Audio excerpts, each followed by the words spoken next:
रोज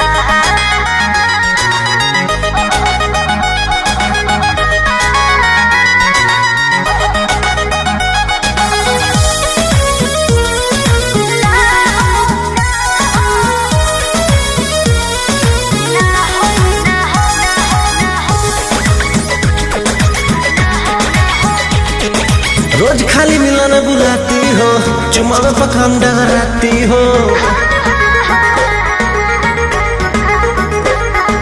रोज खाली मिलन बुलाती हो, चुमा में पखान डगराती हो। असली चीज दिखा के तू रही से डह कोई भूखा हो ना हो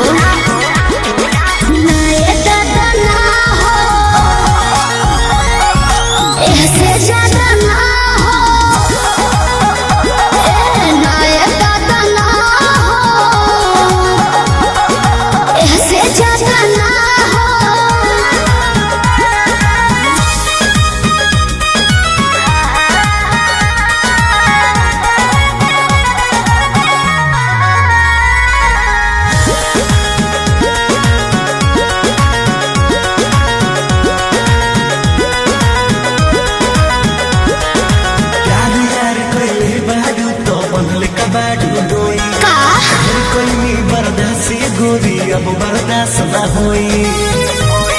तनी ढेर लेखा बोलत का हो यार यार कइले बारू ता बनले का बाडू डोई।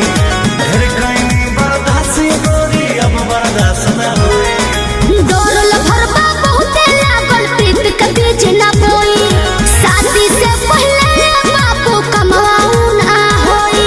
कवना बात के चिंता बढ़वे खुल के खूबे खाओ जय हो।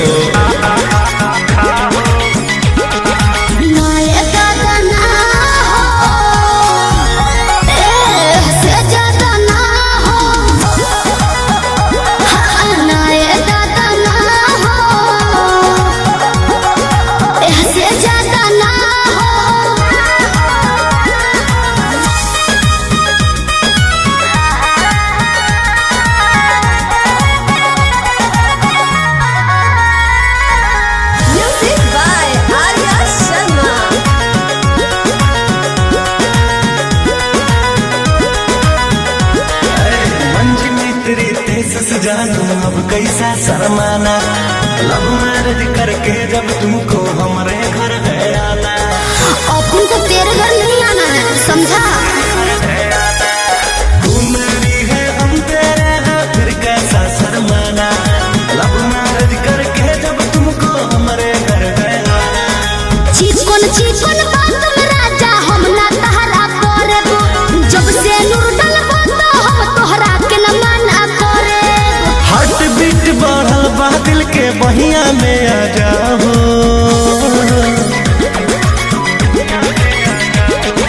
ना दादा ना हो, ऐसे ज्यादा ना हो। हाँ हाँ ना ये दादा ना हो, ऐसे ज्यादा ना हो।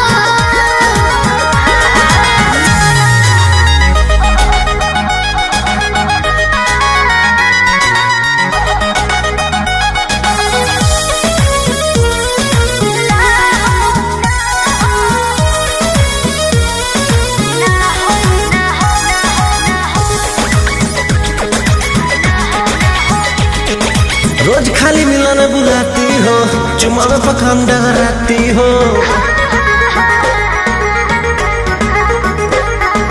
रोज खाली मिलन बुलाती हो, चुमा में पखान डगराती हो। असली चीज दिखा के तू रही से डह कोई भूखा हो।